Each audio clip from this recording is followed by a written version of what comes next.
Hi, welcome to the Find Your Edge podcast, or Horizon's Edge podcast with me, your host, Jackson Lohr, where we talk about sports, people in them, and their stories. All right, well, thank you for coming in. I appreciate it, man. Yeah, of course. Doing all right today? Yeah, doing fine. Good. Just staying busy. Yeah. Okay. So I kind of just want to get an idea of your background as a journalist, how you got into things, how you got started, and then see what's a day in the life look like. So, how long have you been doing what you do? So I believe this is year 9 or 10. I'm not exactly sure. I have to sit down there and do the math. Back in about 2013, I started professionally. Now, I started writing a little bit in high school. That's when I started kind of finding that I enjoyed it. I played a bunch of sports in high school.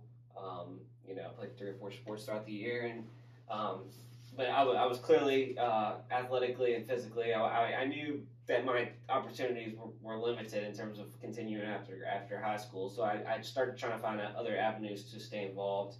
And then I went to Virginia Tech and got into this. Originally, I wanted to be a PE teacher, and then someone kept telling me, "Hey, I think you've got some talent here to write," and that's when I went down that path. So I actually got hired by the Stanton News Leader out of college, worked there for about 2 years. Then I went to the Waynesboro paper with the News Virginian, stayed there for about 3, and then now I've been at the Daily News Record in Harrisburg for about 4.5. So I've kind of done the full trifecta in the Shenandoah Valley. Yeah. But yeah, I it started early, and I just kind of stuck with it. I had some good mentors along the way. That kind of taught me different things to look for, and as I went along, I just kind of built a passion for it, and it just developed into basically my entire life now. So Yeah, that's wild. Yeah, but it's definitely a rewarding job, but sometimes it can be a thankless job for sure. You get a lot of questions, and you hear a lot of stuff from the community when they're concerned, and then but it is also something that I know kids and their families appreciate. It can be rewarding in that aspect, and just finding those stories within the community is something that I've really grown to enjoy. Finding the kind of the stories behind just the box score or the stats, what's going on in the locker rooms and things like that. But yeah, that's basically how I got started, and I was promoted to sports editor about a year ago. I was originally just the preps writer, just covering high school sports, and then I was promoted to sports editor, and that's kind of changed some things with my job a little bit in terms of what I do on a day-to-day basis. Yeah, sure. So what did that change look like? So what were beforehand? What were you doing before you got that promotion, and then afterwards, what did that day-to-day look like? So beforehand, really my job was just basically finding stories, covering games. I was out at games 3-4 times a night a week.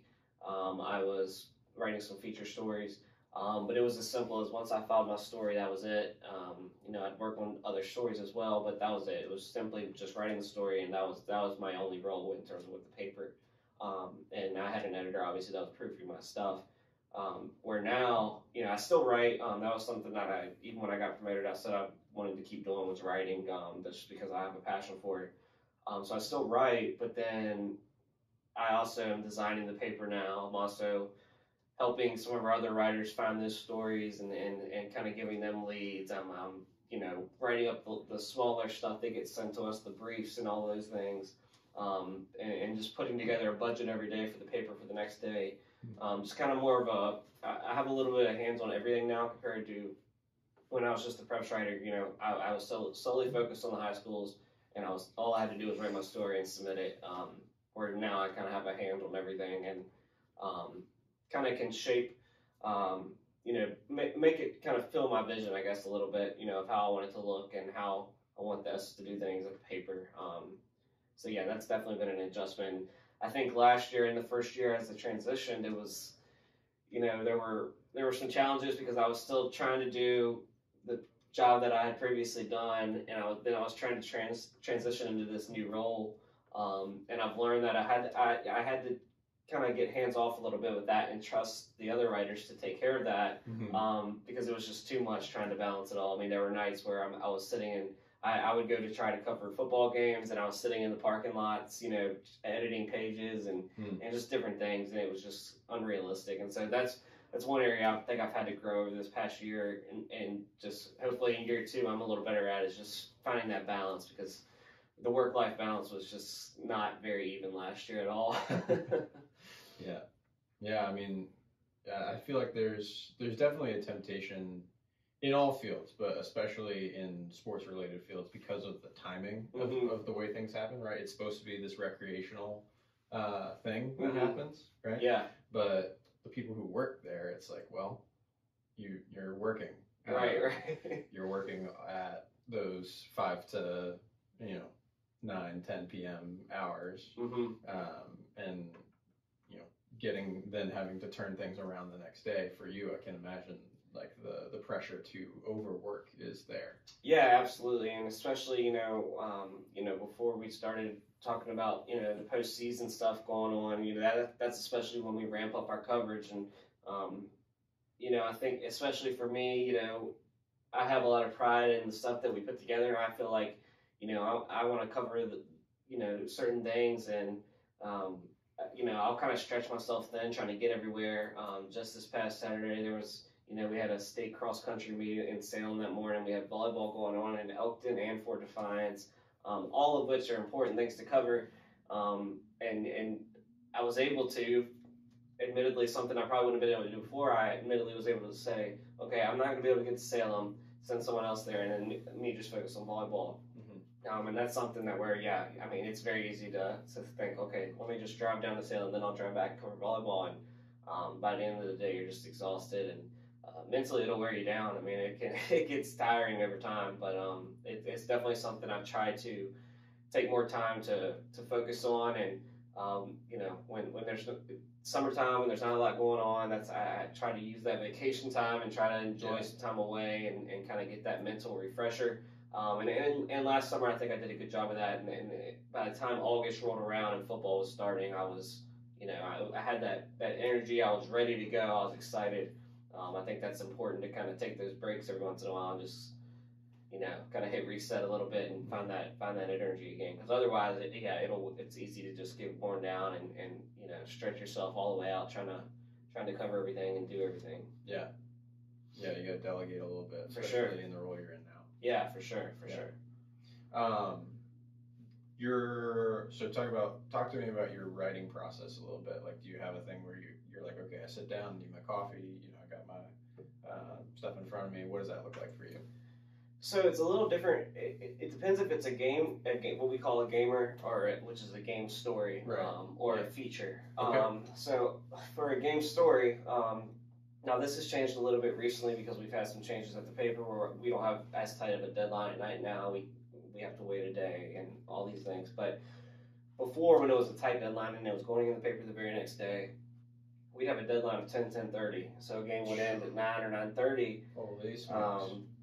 So usually you write. A lot of us would write, in the cafeteria at the school, in our car. It's kind of a, we joke about it in the industry about it's a lost art that a lot of journalists nowadays, the younger college kids, don't really appreciate as much, because it was like learning to write on deadline in a car is like something that you had to do back in the day as a journalist. So it was, for me, the way I would try to do it if a game was really, really pushing deadline, and I only there were times where I had 10-15 minutes, and I'm like, okay, I'm going to still manage to get a quote in here somehow. And I'd go and do my interviews. I would try to write the story as the game was going along. And sometimes you'll readjust, the thing that's, a lot of things that have changed about the industry is, back in the day, I think it was more play-by-play in the stories, where now you really just want to highlight the main moment that captures the game. So whether that's the fourth quarter, a team goes on a 10-0 run that pulled the game away, or a guy hits a shot with a minute left that puts them up 4 and clinched it, whatever the case may be, you want to find that moment. And so do that, and then I'll just kind of plug. I'll make notes in there, a couple of areas where to plug a quote about it, and then I'll put that up. And then later I'll go back and kind of add all the other quotes I had and kind of sharpen it up a little bit for online purposes. In terms of features, I like to put in, as much work as I can get. I like to get at least 3 to 4 sources for my stories, usually, as long as, depending on what the story is. If I can get 3 voices in the story, I think that's best. That was something my old editor taught me early on. And then I usually transcribe all the quotes, kind of get them on a document, looking at them and kind of analyzing that.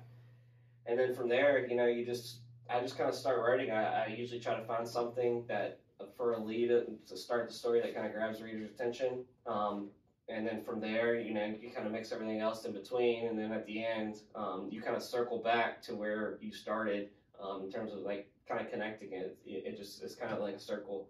And yeah, just try to plug in as many quotes and, use what they say. Basically let the people who you interview tell the story more than almost you tell it.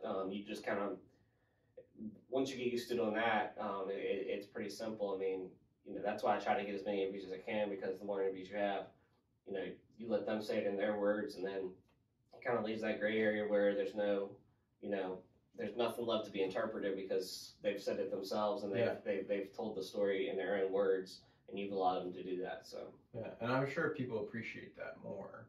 Yeah, absolutely. Than you trying to tell their story for them. Right, and I know that some writers prefer to take what they say and then write it in their own words, and then just put a couple of words what they say. But I'm a guy who I tend to put the full quote. I tend to put, whether it's 3, 4, 5, 6, 7 sentences long.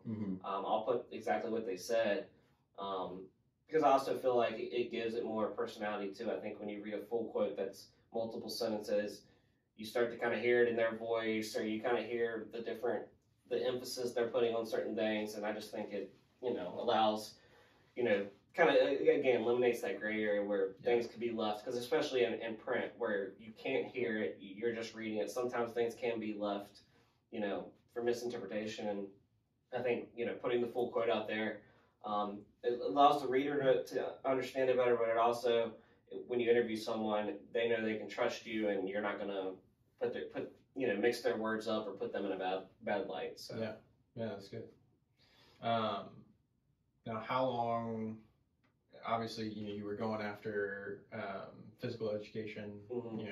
Initially, how long did it take you to go from being just like a casual writer to someone who was really confident in their ability? What did that process look like of trial and error for you? Yeah, so when I originally started at Bridgewater, and that's when I was going to be a PE teacher, and I decided to transfer. I just wanted a bigger school and things like that. And so I went to Blue Ridge, and at Blue Ridge, obviously, I was just in the transfer program, so you're not really in a focused, area of classes or anything like that at that point. And I was still up in the air. I didn't really know, and that's when I started getting the idea.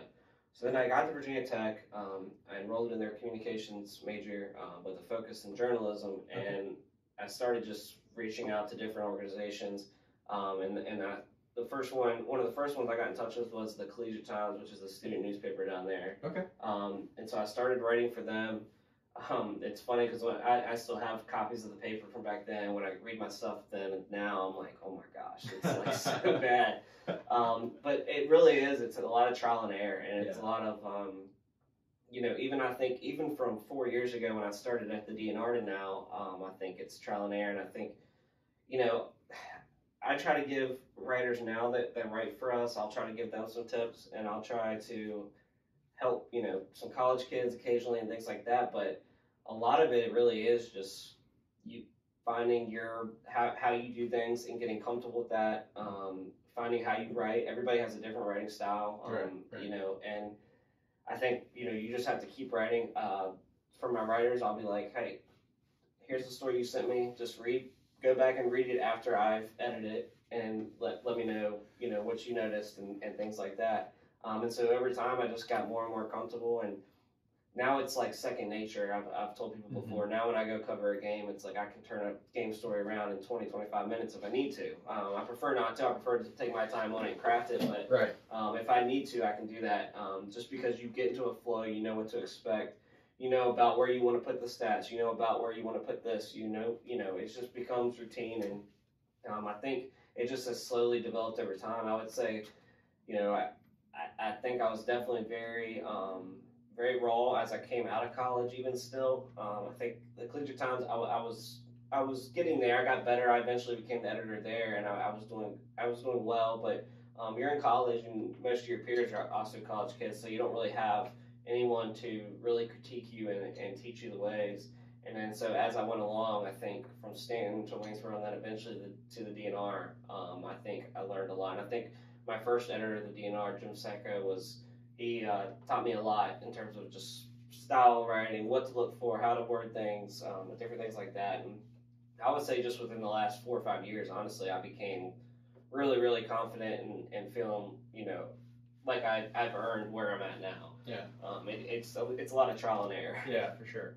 Yeah, I go back and I'll look at like programs, the training programs that I've written for clients that, you know, way back when. I'm looking at my first, it's funny, my first client, first guy I ever trained, I trained him for free because I was just trying to get some experience. It's pretty typical in the field is that you find a first client, you train him for free to get some experience, get your coaching legs under you. And it's usually a friend, somebody you know, who's just like, yeah, I'll let you train me. And he fired me as a coach within like the first 2 months. Oh no! And I was terrible. I look back and I look back on the programs that I wrote for him. Right. And these were god awful. But you know, you have to kind of fumble through it a little bit. And I've got one guy who's been with me since basically right after that, and things have evolved since then. And he'll tell me, he's like, man, like, you know, we achieved the goals that I wanted to, even with a program that now I see from what I've working with you for so long is like, you didn't really know what you were doing very well. Like you knew enough to get me the results I needed. Right. And I'm like, that's like very good to know. And it's humbling too, because you're like, all right, even, you know, what I was doing then still worked if it wasn't best. Right. Right. So it's good to know, and it's cool to like look back on those things and see it. Like, yeah. Sometimes it's cringy. Right. Yeah. Same. Yeah. I feel like that's how it was, especially at the beginning of after college. It was good enough to get by, and it worked. But when I look now, my stories just have way more personality, way more character, way more in depth. There's just a lot more stuff now that I understand how to get in there without sounding, you know, really silly. So yeah, for sure. Do you feel so when you guys are doing like a feature story on someone? Is there an element of like you're trying to time it with specific things that are happening, or does that just vary depending on the feature? I think it just kind of varies. There's different angles, you know, you have to take with different things. You know, you have to sometimes be sensitive to the person you're talking to, depending on how emotional the topic is. Right. You know, I recently did a story I was really emotional, and I had to be very careful about the way I worded questions to take into consideration how they were feeling. I even actually at one point stopped in the middle of the interview and was like, "Is that okay? Are you doing it? Like, are you comfortable?" And it worked out well. And the tone of those type of stories you can kind of tell, anyways, the way you word different things. It sounds different than an uplifting, positive story that is something, you know, about, you know, something that just feels better. I think there's, you know, certain things that you can try to, you know, put in certain areas of the story, but I think, like I said earlier, the main thing is just, you know, finding that something that kind of grabs the attention at the beginning. You know, whether that's a moment, whether that's a quote, whether that's whatever it is. I mean, you know, it could be something at a game. It could be something as simple as someone stood with the trophy and watched from the side of the court, and that was like the moment that she realized that they had won, and that moment right there kind of captures how special it was to that player. And then you kind of write about that, and then you go back to it at the end. And I think just kind of finding that one moment from whatever it is, whether it's a feature or a game, and using that moment to kind of grab the reader's attention, filling the rest in with all the details, and then going back to that and using that to kind of just capture it all. Yeah. That's something that is pretty, I would say, is pretty standard for all my stories that I try to do. Yeah. Okay. That's great. Yeah. Now you're local, right? You grew up in this area? Yeah, went to Fort Defiance High School, Okay. and then Nice. yeah, like I said, Virginia Tech. So Cool, very cool. So how is that? Do you get a lot of, and this is kind of two questions in one. Do you get a lot of flack for being from like one particular high school, and like question about like, oh man, what's your your bias towards Fort kind of thing? Right. No, I do get those comments, but it's not about Fort necessarily. Actually, what's funny is I made a joke about this a couple years ago on social media. It seems like whoever is or whoever's having success, naturally, as teams win more, we start to cover them more. Yeah, for sure. As teams go deeper on postseason runs, we makes sense. We follow them more, and the more stories tend to come out from teams that are doing well. Right. And so over the years, teams that have done well, I've I can list off probably 5, 6, 7 schools that I've gotten emails about that I've heard that I'm biased toward. One time I was told that I bled Spotswood blue, and what's funny about that is as a Fort grad, we back in my day, Fort and Spotswood were huge rivals, and so it's really funny to see some of the stuff that readers think. Oh, that's great. And in the past couple of years, Fort has had some really good girls programs. Softball went to the state semifinals last year. Volleyball's in the States now. Right. And so I cover them a lot, but I try to keep it balanced. I mean, I don't think, I don't hear it too much, honestly, for the most part. I think because I do find a way to, even teams that are struggling, I'll try to find a positive way to cover them in a positive angle. I'll try to do the same for really good teams. I try to cover everybody. I try to cover every sport. We cover cross country the same way we do volleyball. We cover volleyball the same way we do football, things like that. So I try to be as fair as we can be, and I think for the most part the readers appreciate that about us, is that we do cover everything fairly. But yeah, there's definitely occasionally have been throughout the years comments, and you're just like, I'm from Fort Defiance. If you only knew how we used to feel about that school. But yeah, I could probably list 5 or 6 schools now that I've been told are my favorite schools. But that's something that's passed along, because I can remember Marcus Helton, who used to work at the DNR back when I was in high school. Yeah, he's told me people thought for sure that he was living in the TA district back then, because TA football was really good, and he wrote about them a lot. And he was like, "No, man, I'm just covering the good stuff." So it's just part of the job, and something you kind of take on the chin. Right. Yeah, and I mean, I don't know if people really want you covering losing, like even the teams themselves. If you have a losing record and you're constantly being interviewed, that would feel frustrating to me. Yeah, and naturally, I mean, that's what happens throughout the season too. Because after games, obviously we don't go to every single game, so the games that we're not at, they send the stats and stuff to me, and they send their scores, and we get it written up for the paper. And so naturally, as in any sport, as teams start to struggle, I see those start coming in less. And I understand that. Coaches after games aren't in the mood necessarily if they just lost. If they lost by 30 points, though, they're not in the mood to sit here and send the box score to the local reporter. They're not in the mood to talk about what happened or anything like that. And I understand that. So you have to kind of find the balance. And when people ask, why didn't you write about this team, you just tell them, like, look, they're struggling. They're not really in the mood to talk right now, and that's just part of it. You just got to find that balance, I guess. Right. Yeah.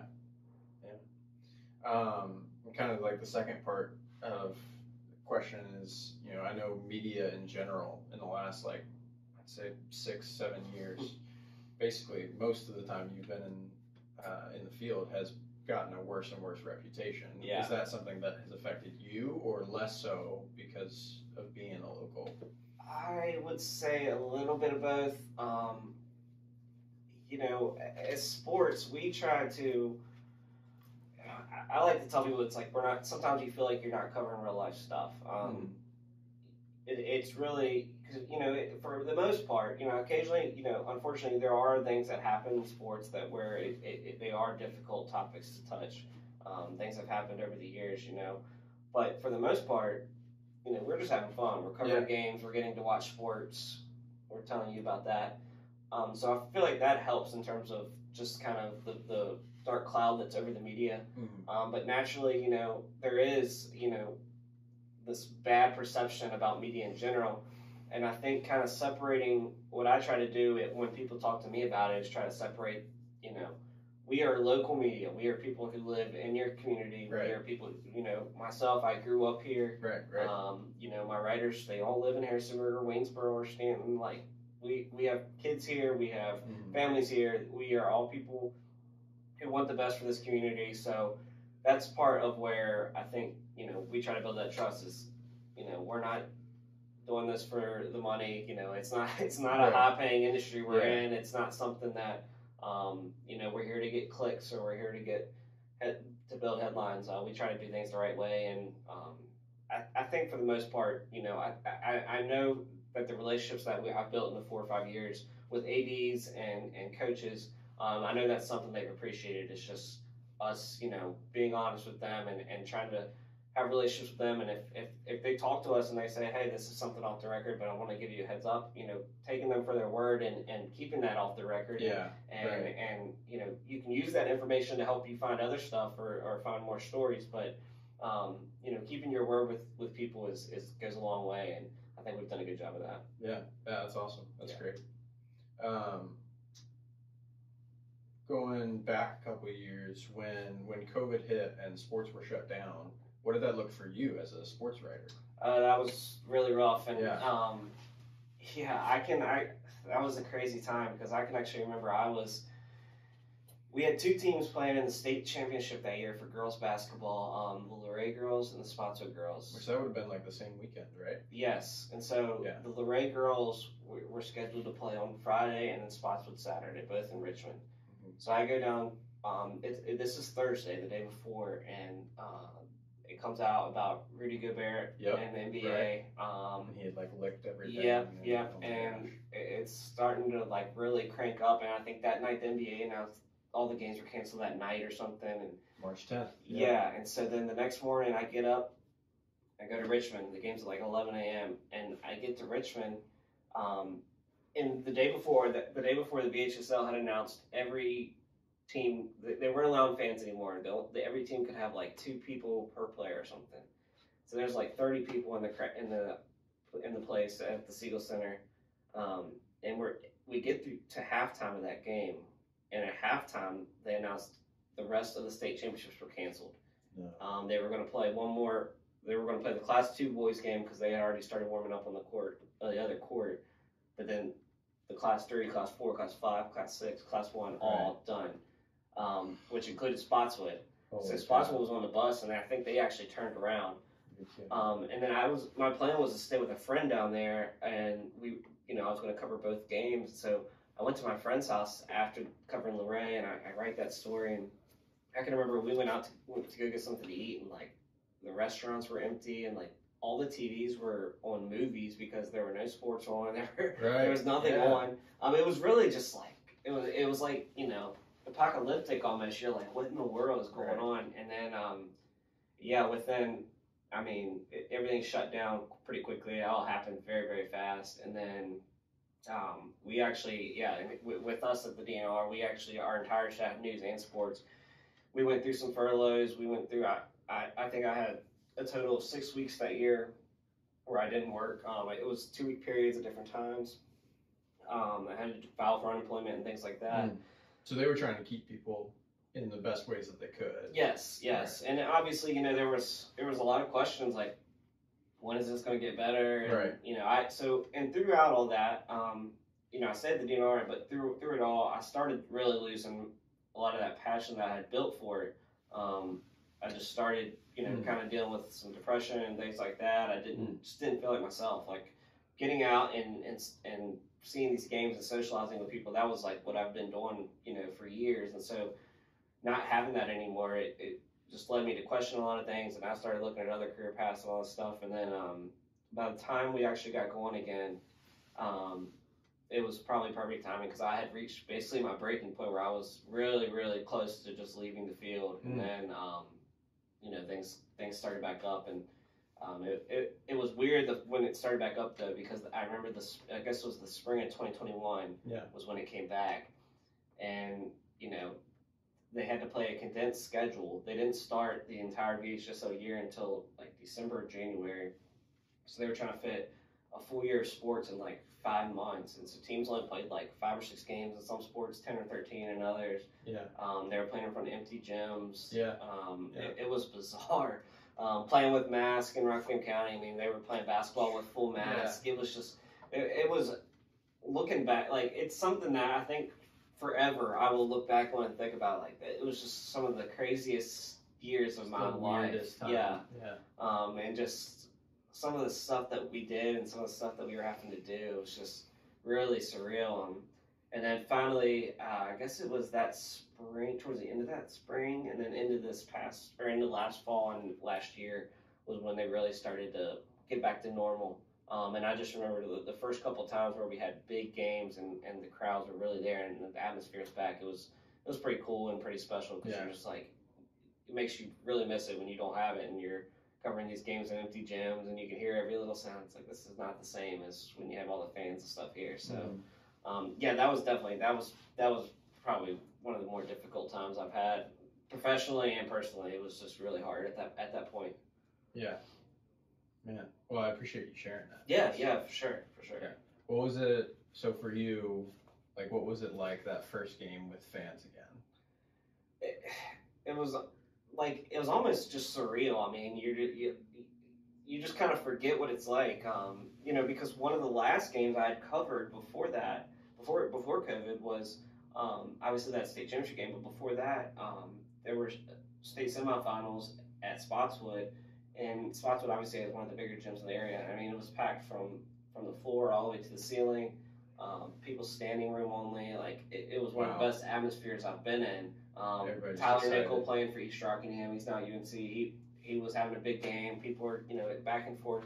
It was just great. And so I always thought about that during COVID. Like, are we ever going to have that again? And, like, is that just, like, not going to happen anymore? And then I can't remember specifically which game it was or which one stands out, but it was just like, it was probably a basketball game, I would say, because football, you know, people spread out a little bit more because of bleachers and stuff, but getting inside for a basketball game, and then I do remember going to a volleyball game actually last year in the state tournament. It was East Rockingham and Central, and it was down in Woodstock, and it was the state semifinals, and I remember walking in there and being like, "Oh, this is the first time it feels normal, I guess." Yeah. And that was pretty great. It was just, you enjoy those moments as a sports writer. Yeah, for sure. It just makes everything about it because then again, going to the story thing, when that kind of captures the moment, you can mention the crowd, you can mention how the student section said this and all these different things, and it just those kind of environments are the fun ones. And but right now at this time of year, those are the kind of ones we're covering because it's such high stakes games going on right now. So I mean, it was definitely a breath of fresh air, I guess, once they came back. And I think, you know, I think it really in the long term, I think it helped a lot of people appreciate high school sports, and I think people were coming out more regularly to support their local teams because they just missed being able to do that. They kind of took it for granted, and then once they had it back, they were like, "Oh, we need to go out and support." You know, whether you live in Bridgewater, you're supporting TA or wherever, you know, going to support your local school. I think it definitely drove up the gate a little bit at a lot of the schools, especially right after everything returned. Right. So. Yeah. Thanks for sharing that. Looking at, so obviously you've been in sports, that's kind of like your impetus for getting into writing in general. Is there, and you know, I know you talked about, you know, looking into other fields during COVID. If you had to like branch out and do a different like field of journalism, field of writing, is there one in particular that like piques your interest that you're like, you know, it'd be pretty cool to do this? Yeah, I think that there's a couple things that I had considered. I think in some ways like the marketing aspect in terms of the social media and running socials for potentially a sports team would be cool for me. I think, you know, through sports journalism, I've built our brand at the DNR through Twitter, through Facebook, through Instagram, through all that stuff. Mm-hmm. So I feel like I kind of have an understanding of what it takes to, and the importance of social media nowadays. Yeah. So that's definitely something. And then the other one, I guess, would probably be, I took a class called Advanced Comp in high school as a senior, and that's kind of where I found that I really was decent at writing and I enjoyed it, and started being kind of told different things by teachers to, you know, encourage me to pursue that. And so that was always something that I thought, you know, is there a way that I could teach writing? And a lot of the reason would be for that, again, would be, you know, I envisioned like, oh, I could teach and then I could coach or could do something to still be involved. Right. I think, you know, being around sports was always something that I just felt like I had to do. And now that I've done it for so long, I don't know. It's like, I don't know if I could do anything else at this point, just because I've done it so well and I've done it, you know, for so long and I'm so comfortable with it. Yeah. It's just something that I really enjoy. And, you know, sometimes, you know, you really don't feel like, even though it's a job, and there's certainly, you know, like we said, there's certainly times where you're exhausted and you stretch yourself thin. At the end of the day, it's like, I'm getting paid to watch basketball, or I'm getting paid to go ride around on a golf cart and watch a golf tournament. Like, you know, it could be a lot worse. So. You got to reframe that. Yeah, for sure. So I've definitely grown to appreciate it, and I definitely think it's something I'll probably stick with long term, as long as you know, as long as they'll have me. Yeah, absolutely. Very cool. Do you do anything on the side that's like your personal like side hustle with writing? Any books that you're? No, I've actually been asked a couple times if I would ever do a book, and I think eventually I would. I think maybe down the line as I get older.